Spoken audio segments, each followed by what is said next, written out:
है। Okay sir, हाँ बेटा। तो भाई पहले आता है आज का ज्ञान। मुझे पता है आपका कल, वैसे वो आज है, आज वैसे रात के शायद 2 बज रहे हैं इस वक्त, हाँ 2 बजने वाले हैं, तो मतलब अब मंडे लग चुका है। तो मुझे पता है कि कल आपका जेई एडवांस का टेस्ट था, मुझे अच्छे से पता है। और मुझे पता है कि पहली बार आप जेई एडवांस का टेस्ट दे रहे थे तो थोड़ी बहुत टेंशन हुई होगी, स्कोर नहीं बना होगा, बहुत टेंशन हुई होगी और आप सेल्फ डाउट कर रहे होंगे, ये भी मुझे पता है, सेल्फ डाउट्स आ रहे होंगे। इसके चक्कर में ना चाहते हुए भी भाई आप ओवर थिंक कर रहे होगे, आपके दिमाग में बेटा ओवर थिंकिंग चल रही होगी कि क्या मैं जेई एडवांस नहीं क्रैक कर पाऊंगा, क्या मैं जेई एडवांस नहीं क्रैक कर पाऊंगी। ये बेटा सारी चीजें आपके दिमाग में ऑब्वियसली चल रही होंगी, आप छोटे छोटे बच्चे हो। हाँ, इस वाली पॉइंट पे आप थोड़ा सा परेशान हो सकते हो, पर don't fear because Baba here, कोई टेंशन की बात नहीं है। तो भाई छोटा सा ज्ञान मैं आपसे ये कहना चाहता हूं कि भाई जब आप ओवर थिंक करते हो, यस जब आप ओवर थिंक करते हो, तो भाई साहब जैसे कि ग्लास है, इसके अंदर मड है, ओवर थिंक मतलब बार बार दिमाग चला रहे हो, बार बार चम्मच चला रहे हो, तो आप समझ रहे हो बेटा बिल्कुल केओस हो जाएगा। सही बात है ना, एकदम केओस, एकदम मडी वाटर लगेगा। मडी वाटर मतलब मनी वाटर नहीं, मैंने बोला मडी वाटर लगेगा भाई, एकदम धूल और जो होगा, जो डस्ट होगा वो भाई साहब पूरे ग्लास को भर देगी। जब आप बहुत ज्यादा ओवर थिंक करते हो, बहुत दिमाग चम्मच चलाते हो, तो भाई क्या होता है, पूरा पूरा ग्लास गंदा हो जाएगा। लेकिन भाई साहब थोड़ी देर के लिए आप शांति से बैठो, yes when you stay still, still मतलब भैया एकदम दिमाग को रिलैक्स कर लो, कोई टेंशन की बात नहीं है, जो होना था बेटा हो गया, जितने नंबर आने थे बेटा आ गए, कोई टेंशन की बात नहीं है। अच्छे आए तब भी कोई टेंशन की बात नहीं है, अच्छे आए तो वैसे भी नहीं है, और अगर खराब नंबर आए तब भी कोई टेंशन की बात नहीं है। तो भाई जब आप अपना दिमाग स्टिल करते हो तो भाई एक ग्लास में देखो, थोड़ी देर के लिए उसको स्टिल छोड़ दो। स्टिल छोड़ोगे तो भाई साहब जितना भी डस्ट है वो नीचे आ जाएगा। हाँ, आपके दिमाग से सारा का सारा कूड़ा नीचे आ जाएगा, निकल जाएगा, और साथ में भाई साहब आपको मिलेगी जीवन में क्लैरिटी। हाँ क्लैरिटी। तो भाई अभी आप इस स्टेट में हो क्योंकि हाँ आपने कल ही पेपर दिया है, थोड़ा टेंशन में हो, तो भाई इस स्टेट से थोड़ी देर अपने दिमाग को, वीडियो को पॉज करके एकदम भाई रिलैक्स करो, और जो मैं भी आपको ज्ञान बेटा देने वाला हूं उसको अपने दिमाग में रखो। चलो वीडियो को 5 मिनट के लिए पॉज करो। पॉज करने के बाद आपको क्या करना है, जय बाबा की, बिल्कुल भाई साहब आंखें बंद करके बस आप ओम बोलो, ठीक है, एकदम आंखें बंद करो, ओम, और सिर्फ बेटा इस वॉइस पे फोकस करो। यस ये बोलना जरूर, बस इस वॉइस पे फोकस करो, 5 मिनट के लिए करो बस ओम। वीडियो को पॉज करो और भाई ऐसे करो, देखना आपका दिमाग 5 मिनट के अंदर बिल्कुल रिलैक्स हो जाएगा। और जो मैं आगे आपको बेटा बातें बताने वाला हूं, ठीक है, उस पे आपको फोकस करना है। तो भाई शायद आपने वीडियो को, हाँ आपको करियर की कसम है बेटा, आपको वीडियो को पॉज कर लेना है। आपने वीडियो बेटा पॉज कर ली होगी और आज हाँ 5 मिनट के लिए पॉज कर ली होगी, मेडिटेट कर लिया होगा, दिमाग थोड़ा सा हल्का हो गया होगा, और बिल्कुल नजरें यहीं पर, और भाई बिल्कुल बिल्कुल ध्यान बाबा पर। और यहां पे भाई साहब ध्यान दो, मैं देखिए आपसे क्या बोलना चाहता हूं कि भाई जैसे आपने टेस्ट दिया, ठीक है ना यार, टेस्ट देना अलग बात है, टेस्ट में नंबर अच्छे आ गए, इट्स फाइन।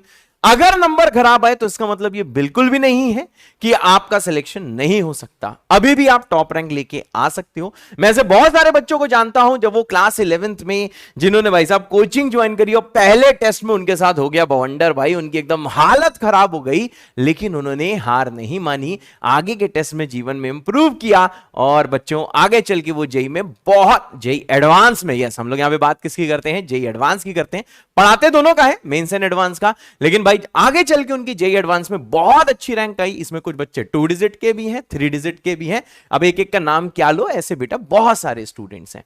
अब यहां पे ध्यान दो, तो देखो भाई अगर आपके टेस्ट में खराब नंबर आए हैं तो आपको टेंशन नहीं लेना है बेटा, आपको बेटा करना है टेस्ट एनालिसिस। है सर, हाँ बेटा आपको करना है बेटा टेस्ट का एनालिसिस। ओके सर, ये टेस्ट एनालिसिस कैसे करी जाती है, ठीक है, आप ये जानते हो, मानो भाई साहब मैथ्स का पेपर लेते हैं, मैथ्स के पेपर में आपने भैया थोड़े बहुत सवाल करे, ठीक है ना, थोड़े बहुत सवाल करे, कुछ गलत हुए होंगे, कुछ सही हुए होंगे, और कुछ आपने अटेम्प्ट नहीं किए होंगे। मतलब आपको ये भाई साहब समझ में आ गया कि कुछ क्वेश्चंस आपके सही हुए होंगे, कुछ क्वेश्चन आपके गलत हुए होंगे, और कुछ आपने नहीं अटेम्प्ट किए होंगे। क्या मेरी बात क्लियर है? यही तीन बेटा कैटेगरी होती है, इसके अलावा क्या कैटेगरी होती है? अगर भाई साहब सवाल सही हुआ है तो अब तो भाई कोई टेंशन नहीं है, एकदम चंगा है भाई, चंगा मतलब एकदम मस्त है, जबरदस्त है। अगर सवाल सही है तो कोई टेंशन की बात नहीं है, मतलब उस वाले सवाल में जो फॉर्मूला यूज हुआ था वो आपको आता है, और साथ में जो कंसेप्ट यूज हुआ था वो भी आपको आता है। हाँ बेटा, तुक्का मत लगाना, मैं देखो तुक्केबाजों से अभी बात नहीं कर रहा हूं, यानी हम तो सर तुक्का लगाए थे, सही हो गया, यानी कि सर यहां से तीन केसेस बनते हैं। पहला केस ये बनता है कि हमको क्या पता कंसेप्ट आता हो, फॉर्मूला आता हो, क्या पता हमें तुक्का लगाना आता हो। तो भाई तुक्केबाजों से भी हम बात नहीं कर रहे हैं, ठीक है सर? हाँ बेटा, अगर भाई साहब सवाल गलत हुआ है तो देखो गलत क्यों हुआ होगा। पहली चीज, सिली कैलकुलेशन मिस्टेक हो गई होगी, है सर? हाँ, सिली कैलकुलेशन मिस्टेक आपने सवाल करते वक्त कर दी होगी, या फिर क्या होगा भाई, क्या पता कोई सवाल वन और मोर देन वन रहा हो, आपने सारे ऑप्शंस ढंग से ना देखे हो। हाँ, ऐसा भी होगा, मानो किसी क्वेश्चन का आंसर एबीसी है, आपने एबी देखा, बस टिक करके चले आए, सीडी था, जबकि आपका सवाल फिर गलत हो गया। क्या पता पार्शियल मार्किंग अगर नहीं थी तो, क्या पता पार्शियल मार्किंग हो, क्या पता नहीं हो। तो देखो भाई, क्या पता सारे ऑप्शंस आपने ना देखे हो, सवाल आता हो, उसके बाद आप सारे ऑप्शंस आप मैच नहीं कर पाए। यस, कुछ ऑप्शन देखे आपने, सही करे, सारे नहीं देखे, और बेटा इसके चक्कर में आपका भैया नंबर कम हो गया। ठीक है सर। सर तीसरा क्या होगा? तीसरा ये होगा कि भाई आपने कंसेप्ट ही गलत लगा दिया। यस, कंसेप्ट ही गलत लगा दिया। ये देखो भैया, तीन कैटेगरी होती हैं। अगर सवाल गलत हुआ है तो आपका भाई सिली कैलकुलेशन मिस्टेक होगा, या तो सारे ऑप्शंस नहीं देखे, ये भैया बीच वाले का बहुत रेयर चांस है, बीच वाले का रेयर चांस है, ठीक है ना। और तीसरा क्या भाई, क्या पता आपने कंसेप्ट ही गलत लगाया। सही है। अगर भाई साहब क्वेश्चन अटेम्प्ट नहीं किया, अगर आपने क्वेश्चन अटेम्प्ट नहीं किया तो क्यों नहीं किया? या तो सर हमको फॉर्मूला याद नहीं आ रहा था, ऐसा हो सकता है। अरे सर वो फॉर्मूला भूल गया था, आपने जो फ्लैशपैड बनाने को कहा था सर वो फ्लैशपैड बनाया नहीं था, या बनाया था रोज उसको नहीं देखा था, तो सर हमें फॉर्मूला याद नहीं आ रहा था। अगर भाई साहब फॉर्मूला याद नहीं आ रहा था तो सर बड़ा दुख हो रहा था कि अगर हमें फॉर्मूला आता होता तो वो बहुआ जैसा सवाल हम कर लेते। बात क्लियर है? यस। या फिर क्या है, बिल्कुल भी आइडिया नहीं लगा। यस, बिल्कुल भी आइडिया नहीं, बिल्कुल भाई साहब आपको नया सवाल लगा है, बिल्कुल बेटा आपको नया सवाल लगा, एकदम बेटा आपको नया सवाल लगा, आपको लगा कि मास्टर ने क्या बताया, ये चीज पढ़ाई नहीं। ठीक है, ऐसी फीलिंग आती है जे एडवांस के पेपर में, इनफैक्ट मेंस में भी जो अच्छे लेवल के पेपर होते हैं उसमें टेंशन आती है।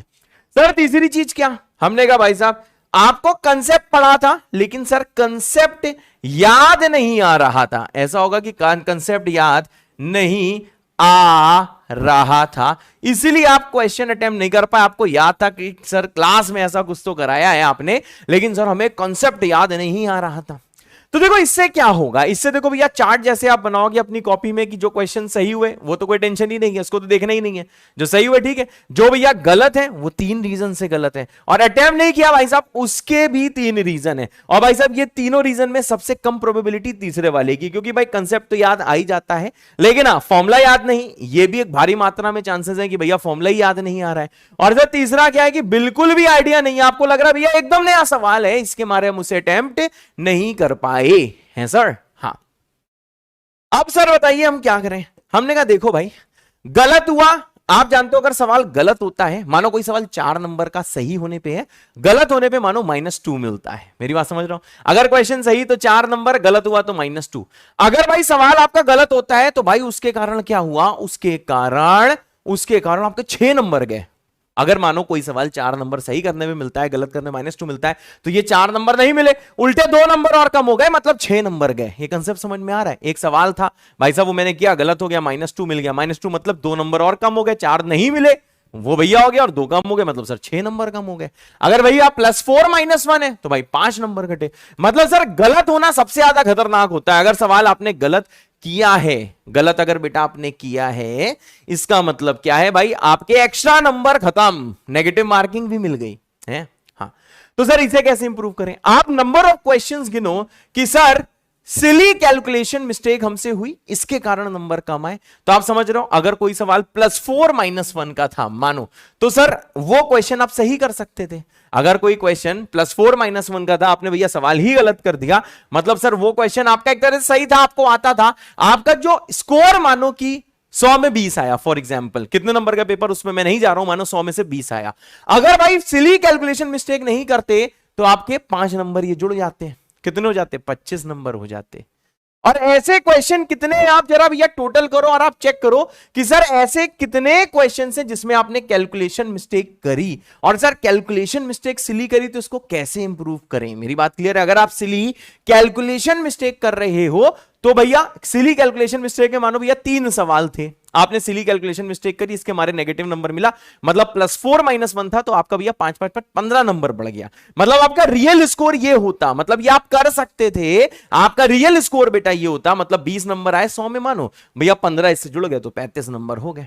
सेम सारे ऑप्शन नहीं देखे सर, ये भी पंगा है, सारे ऑप्शन नहीं देखे, इसके हमारे सर आपका मतलब कि कोई इसकी बहुत लीस्ट प्रोबेबिलिटी, कुछ क्वेश्चन शायद ऐसे हो कुछ ना हो।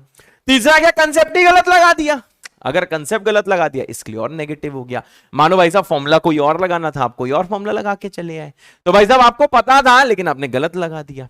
यानी सर आपको यह काउंट करना है कि कितने total number of questions in categories में गलत हुए।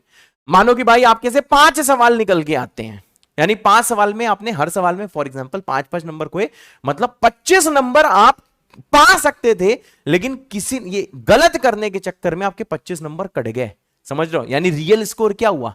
20 + 25 क्या हुआ? 20 + 25 45। मतलब आप अपने आप को फेलियर समझ रहे हो कि सर हमारे 20 नंबर आए, हमारे सर 20 नंबर आए, आप अपने आप को फेलियर समझ रहे हो। लेकिन क्या है आपका एक्चुअल पोटेंशियल? क्या है एक्चुअल पोटेंशियल? है 45 नंबर का है सर। हां, अब वैसे ही भाई फिर आप गिनो कितने क्वेश्चन अटेम्प्ट नहीं करे। अगर क्वेश्चन अटेम्प्ट नहीं किया, मानो 4 और -2 का था, मतलब सही होने पे 4 नंबर, गलत होने -2, अटेम्प्ट नहीं किया तो भैया 6 नंबर नहीं गए, क्योंकि अटेम्प्ट नहीं किया तो वही 4 नंबर नहीं मिला होगा, नेगेटिव तो हुआ नहीं, तो सर इससे 4 नंबर का घाटा हुआ। अब इसके भैया प्रोबेबल रीजंस क्या है? फॉर्मूला याद नहीं, यानी सर अगर फॉर्मूला याद होता, अगर फॉर्मूला आपको याद होता तो क्या होता सर, हमारे 4 नंबर और जुड़ जाते।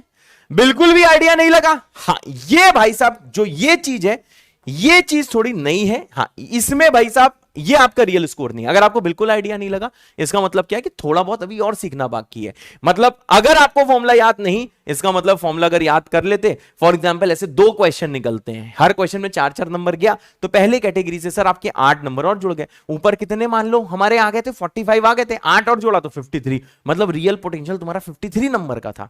और उसके बाद में बिल्कुल भी आइडिया नहीं लगा। अच्छा सर, इसका मतलब क्या है? सर जो पेपर के सॉल्यूशंस आए हैं ना, सर जो पेपर के सॉल्यूशंस आए हैं उनका सॉल्यूशन देखो और पता लगाओ क्या तुम्हें आइडिया लग सकता था। अगर सॉल्यूशन पढ़ के ये आता है कि नहीं ये बिल्कुल नया था, तो भाई अपने दिमाग से कहो कि ऐसा क्वेश्चन ध्यान रखो, इसमें ऐसा कंसेप्ट लगता है, ऐसा भी कंसेप्ट किसी सवाल में लगता है। हाँ, नया टाइप का सवाल हो सकता है, ऐसा हो सकता है, बिल्कुल नया सवाल आपको दे दिया गया। और हाँ, अगर भाई साहब आपको आइडिया लग सकता था तो खुद से पूछो कि यार आइडिया क्यों नहीं लगा। उसका कोई रीजन आएगा, क्या पता प्रैक्टिस कम हो, क्या पता उस समय दिमाग ना काम कर रहा हो। तो अपने दिमाग से कहो कि बेटा हमेशा अलर्ट रहना है, हमेशा अलर्ट रहना है, जिसमें कि जिन क्वेश्चन का आपको आइडिया एग्जाम में नहीं लगा लेकिन घर में तो लग रहा था, घर में तो लग रहा था, तो भाई टेस्ट एनालिसिस, पेपर एनालिसिस ये जरूर करनी है। तीसरा, कंसेप्ट याद नहीं आ रहा था। अब कंसेप्ट याद नहीं आ रहा था, क्यों नहीं आ रहा था? बहुत ही खतरनाक कंसेप्ट रहा होगा जो मैंने क्लास में बीकेजी दिया होगा, लेकिन आपको वो कंसेप्ट याद नहीं आ रहा था। अगर आप फ्लैश पैड में लिख के रोज देखते तो कंसेप्ट याद आ जाता। मानो भाई साहब 3 सवाल ऐसे निकलते हैं जिसका कंसेप्ट ही नहीं याद आ रहा था आपको। हाँ, इसलिए आपने सवाल अटेम्प्ट नहीं किया तो नेगेटिव मार्किंग तो होगी नहीं। लेकिन मानो 4-4-4 12 नंबर इसमें बढ़ गए, तो एक तरह से बताओ कितना 53 नंबर जुड़ चुका था, 12 और कितना आ गया भैया 65 नंबर। बात समझ में? आपके 65 number is your real potential. 100 में 65, 100 में 65 नंबर बेटा आपका रियल पोटेंशियल था, लेकिन आए कितने? 20। यानी कि इसका मतलब क्या है बेटा? इसका मतलब यह है कि भाई साहब मानो 100 में आपको 20 नंबर दिखाई दे रहे हैं, पर आपका रियल स्कोर 65 में 100 था, लेकिन ड्यू टू कुछ सिली कैलकुलेशन मिस्टेक, सारे ऑप्शन नहीं देखे, कंसेप्ट गलत, आपको कोई फॉर्मूला याद नहीं आया, कंसेप्ट याद नहीं आया, इसके मारे ये जो स्कोर तुम्हारा बन सकता था वो स्कोर नहीं बना। यानी कि आपको डीमोटिवेट होने की जरूरत नहीं है। आपको अपने आप से कहना है कि तू सिली कैलकुलेशन मिस्टेक कर रहा है, इसको अवॉइड कैसे करूं, इसका बताओ कैसे अवॉइड करोगे, इसका क्या समाधान है, इसका क्या सॉल्यूशन है। इसका सॉल्यूशन ये है कि भैया बहुत ध्यान से कैलकुलेशन करो। टाइम लगता है, लगने दो। बहुत ज्यादा ध्यान से भाई साहब आप क्या करो, बहुत ज्यादा ध्यान से आप इसका कैलकुलेशन करो। ध्यान से करोगे गलत नहीं होगा। अब ध्यान से कैसे करें? अरे भाई साहब मन में बोल बोल के करो, मन में बोल बोल के। 2+3 लिखा है, दिमाग से कहो 2+3, दिमाग में बोलना चाहिए, मुंह नहीं खुले, आवाज ना है। 2+3 5 होता है, 23 नहीं होता है। हाँ, बात समझ गया कि नहीं समझ गया? सारे ऑप्शन नहीं देखे, मतलब सर अगली बार से सारे ऑप्शन देखने हैं। कंसेप्ट गलत लगाया, अरे यार कंसेप्ट गलत क्यों लगाया? यानी फोकस्ड माइंड नहीं है, घर में इतनी आपने प्रैक्टिस नहीं करी। यानी सर अगला जो टेस्ट होगा उसमें हमें जम के प्रैक्टिस करनी है। उसके बाद फॉर्मूला याद नहीं, फ्लैश पैड बना लो, फॉर्मूला याद हो जाएगा। कंसेप्ट याद नहीं, मतलब भौकाली कोई कंसेप्ट होगा, इसके मारे नहीं आया होगा, तो इससे क्या होगा भाई, आप अपने फ्लैश पैड में लिखोगे तो भाई साहब वही वाला फॉर्मूला भी आपको याद आ जाएगा। इससे फायदा क्या होगा कि सर अगर आपका पोटेंशियल 65 स्कोर का है तो भाई 65 स्कोर आएगा। अभी क्या है, पोटेंशियल 65 का 20 आ रहा है, 45 नंबर कहां घुस रहे हैं, बर्बाद हो रहे हैं। मतलब सर आप अपने पोटेंशियल के हिसाब से सर आप अपने पोटेंशियल के हिसाब से बेटा परफॉर्म नहीं कर रहे हो। तो मेरे ख्याल से ये चीजें आप करोगे और अपने आप को भाई साहब बताओगे कि हां आपको भाई साहब ये चीज ध्यान रखना, सबको मुझे बताना है। आज अपना पेपर एनालिसिस करना, आज थोड़ा सा कम पढ़ाऊंगा मैं आपको, ठीक है। थोड़ा सा भाई साहब पेपर एनालिसिस करना और मुझे बताओगे कि क्या तुम्हारा स्कोर आया और क्या रियल स्कोर हो सकता था। बात समझे, क्या आपका स्कोर आया है, और इसको रैंक नहीं पूछ रहा हूं मैं, स्कोर पूछ रहा हूं, कितना नंबर आपका आया, कितने मार्क्स ऑब्टेन्ड है, और भाई साहब क्या आपका आ सकता था। तो आपको समझ में आएगा, आपका ह्यूज डिफरेंस होगा। अगर आप पढ़ने वाले बच्चे हो तो भाई स्कोर आपका कम आया होगा, लेकिन आपका पोटेंशियल बहुत ज्यादा का होगा। जो पढ़ने वाले बच्चे हो, जेन्युइन पढ़ने वाले बच्चे, उनसे नहीं बोल रहा हूं कि हमने सर 0 नंबर आए, हमने कहा काहे सर ये किया तो नंबर बढ़ ही नहीं रहा है, इसका मतलब क्या तुमने पढ़ा ही नहीं था। दिल से अपने पूछो, दिल आपका बोलेगा कि नहीं पढ़ा था, ठीक है। अब देखो ये सारे रीजंस के बाद एक और पंगा हो सकता है आपके साथ, क्या? पेपर देखा और जान निकल गई। क्या? पेपर में टाइम मैनेजमेंट नहीं कर पाए। हाँ, ये बहुत लोग का पंगा होगा, टाइम मैनेजमेंट नहीं कर पाए है, बिल्कुल टाइम मैनेजमेंट नहीं कर पाए। तो सर इससे सर कैसे लड़ें, सर टाइम मैनेजमेंट करना कैसे सीखें, सर इसकी कोई जड़ी बूटी है क्या?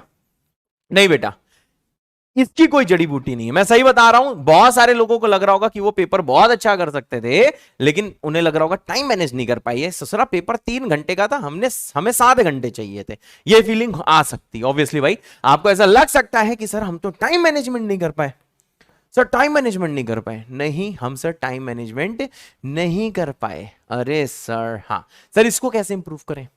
पेपर को रीअटेम्प्ट करो। मेरी बात क्लियर है? अगर आपको यह लगता है, ये ध्यान देना भाई साहब, अगर आपको लगता है दिल से कि सर हम टाइम मैनेजमेंट नहीं कर पाए, तो पेपर को भैया, तो इसको बाद में देखना, इसको बाद में देखना, पहले इसको देखना। पेपर को रीअटेम्प्ट करो, 3 घंटा, चाहे रात में जगना पड़े, चाहे स्कूल ना अगले दिन जाओ, जो भी करो आप भाई साहब रीअटेम्प्ट द पेपर को रीअटेम्प्ट करो। और अपने आप से वादा करो कि भैया जो आसान क्वेश्चन है बहुत जल्दी जल्दी करूंगा, जो आसान क्वेश्चन है 2-2 मिनट में करूंगा, फास्ट कैलकुलेशन करूंगा, फास्ट के साथ में ध्यान से कैलकुलेशन करूंगा। जेईई एडवांस मेंस इसी का नाम है, कैलकुलेशन फास्ट चाहिए और ध्यान से चाहिए, कैलकुलेशन फास्ट चाहिए और बेटा ध्यान से चाहिए, करूंगा। और भाई साहब पेपर तुम्हें जो कमियां तुम्हें लगी जब तुम एग्जामिनेशन हॉल, बोलूंगा मतलब तुम्हारा घर ही है वो, जब आप एग्जामिनेशन मोड में थे, जब आप पेपर दे रहे थे, तो बेटा आपने क्या क्या मिस्टेक करी थी, क्या क्या बेटा मिस्टेक करी थी। आपको फील होता होगा पहले काश में केमिस्ट्री कर लेता, या फिर पहले फिजिक्स का वो सवाल कर लेता, या फिर मैथ्स का वो सवाल कर लेता, ये आपको बेटा सारी फीलिंग आ रही होगी। तो जो फीलिंग तुम्हें लग रहा है ना पेपर में कमी होगी, तो एक कोई पेपर 3 घंटे में भैया आप अलार्म लगाओ, सामने घड़ी रखो और बोलो ऐसी की तैसी मुझे बेस्ट स्कोर करना, मुझे मैक्सिमम स्कोर करना है। तो देखो भाई इससे आपको डिफरेंस क्रिएट होगा, आपको ये पता चलेगा मानो 20 आए थे, मानो उससे भैया 40 आ जाते। मतलब क्या है कि 3 घंटे में करने का पोटेंशियल था तुम्हारा 40 नंबर, लेकिन आए तुम्हारे 20। तो इससे भैया आपको डिमोटिवेट नहीं होना है। अगर आपके नंबर कम आते हैं, आपको निरंतर प्रयास करते रहना है कि यार मेरा स्कोर और अच्छा आ सकता था, यानी कि जो कमियां तुम मनन करते हो, चिंतन करते हो, उसको इंप्रूव करना है। क्या मेरी बात क्लियर है? तो भाई टेस्ट एनालिसिस जरूर कर लेना। और भाई साहब अगर आप टाइम मैनेजमेंट के साथ रीअटेम्प्ट करते हो पेपर, ठीक है, तो आपको भाई कमेंट कर देना है कि भैया what is the original score, O score, original score जो भी आया, देन टाइम मैनेजमेंट स्कोर, ठीक है ना भाई, जब आपने रीअटेम्प्ट किया तो टाइम मैनेजमेंट स्कोर क्या आया, ये भाई साहब आपको मुझे कमेंट करना है। अगर आपको ऐसा लगता है और आपको लगता है कि सर 3 घंटे में कर सकते थे, हमने 3 घंटे में पेपर कर लिया था, टाइम मैनेज कर लिया था, लेकिन सर इसके कारण गलतियां हुई, तो भाई साहब आपको यह बताना है what is the original score, OS, ठीक है ना, ओरिजिनल स्कोर, और टीए स्कोर, टी स्कोर का मतलब क्या होता है, टेस्ट एनालिसिस स्कोर। आपको कमेंट करना है what is the test analysis score. और ऐसा भी हो सकता है कि आप ये भी करो और ये भी करो, तो आपको भैया टाइम मैनेजमेंट स्कोर और टेस्ट एनालिसिस स्कोर मुझे बताना है कि क्या है, क्या रियल पोटेंशियल था और कितनी चीजें हुई हैं। इज दैट क्लियर बच्चों? सो भाई जय बाबा की ऑल द वेरी बेस्ट। ये चीज बेटा ट्राई जरूर करना और धीरे धीरे हम दोनों लोग इंप्रूव कर लेंगे और आपका एक अच्छा स्कोर का एक भाई नींव रख देंगे। और हाँ, ऐसा होता रहेगा, कभी आपका बहुत अच्छा स्कोर आएगा बस, और कभी बहुत खराब आएगा, जैसे अब यार खराब आया होगा, बीच पहले टेस्टों में अच्छा आ रहा होगा, ठीक है। तो आपको हार नहीं माननी है बस। अगर आप हार मान के घर में बैठ के रोके तो आपके लिए जे एडवांस है ही नहीं। अब आपको अपने आप से यह सवाल पूछना है, how can I increase my score, how can I do maximum questions in minimum time. अपने आप से पूछो, एक डायरी रखो, डायरी रखो जहां आप अपनी प्राइवेट टॉक करो। प्राइवेट टॉक ये नहीं कि हाँ शिल्पा को कैसे पटाएं, ये नहीं, ये प्राइवेट टॉक नहीं। प्राइवेट टॉक क्या बोल रहा हूं, प्राइवेट टॉक ये कि how can I increase my score. उसमें लिखो या सोचो नहीं, उसमें जो जो मन में विचार आ रहा है कि भाई ऐसे करो वैसे करो, स्ट्रैटेजीज बनाओ। अपने स्कोर बढ़ाने की स्ट्रैटेजी तुम्हें खुद बनानी है। जिस दिन आप अपना स्कोर बढ़ाने की स्ट्रैटेजी बनाना सीख गए, उस दिन भाई साहब अगले अलक पांडे तुम ही हो, अगले संदीप महेश्वरी तुम ही हो, और अगले जितने भौकाली भौकाली जीव हैं वो तुम हो। वो सब किसी से पूछते नहीं है, जितने भौकाली भौकाली लोग हैं ना, ये किसी से पूछते नहीं हमें स्ट्रैटेजी बता दो, हैं हमें स्ट्रैटेजी बता दो, वो ये नहीं पूछते हैं। वो क्या करते हैं, अपने आप से पूछते हैं कि how can I increase my score. Yes, diary में लिखते हैं, समझे ना, डायरी या कहीं लिखते हैं। अपनी आदत डालो एक डायरी में लिखने की, डायरी नहीं कि महंगी खरीद के लिए आप 500 रुपए की, कोई भी रजिस्टर को बोलो माई डायरी, रव रजिस्टर को बोलो माई डायरी, वहां पे लिखो how can I increase my score, ठीक है। अब ये नहीं कि पूरे दिन यही सोच रहे हैं, पूरे 3 दिन सोचा, सर 3 दिन क्या सोचा, how can I increase my score, नहीं ये नहीं बोल रहा हूं। आधे घंटे में सोच लो, ज्यादा सोचने की जरूरत नहीं है, किसी से पूछने की जरूरत नहीं है। जो रुचि जाएंगे कि हाँ मैं अपना टाइम वेस्ट यहाँ पे करता हूँ, मैं खेलने जाता हूँ। कोई लड़की बोली कि हाँ मैं पौसम पा खेलने गई थी, लड़का बोलेगा मैं टिप्पी टिप्पी टॉप खेलने गया था। समझ में आ रहा है, खेला ना tippy tippy top, what colour you want. फिर बाद में एक लड़का बोलता है सर हम पकड़ पकड़ाई खेल रहे थे, एक लड़की बोलती सर हम गिल्ली डंडा खेल रहे थे। तो जहां जहां आपका टाइम वेस्ट हुआ है आप अपने आप पे लिखो कि हाँ वो फालतू टाइम आपको कम करना है। हाँ, स्पोर्ट्स खेलो, आउटडोर एक्टिविटीज खेलो, लेकिन आधे घंटे खेलो ना। अब उसी को 5 घंटे खेल लो तो आप पागल हो ना यार, वो एंजॉयमेंट नहीं होता। आउटडोर एक्टिविटीज करो, खेल के आओ और मस्त से पढ़ो, ठीक है भाई। चलो आज का भैया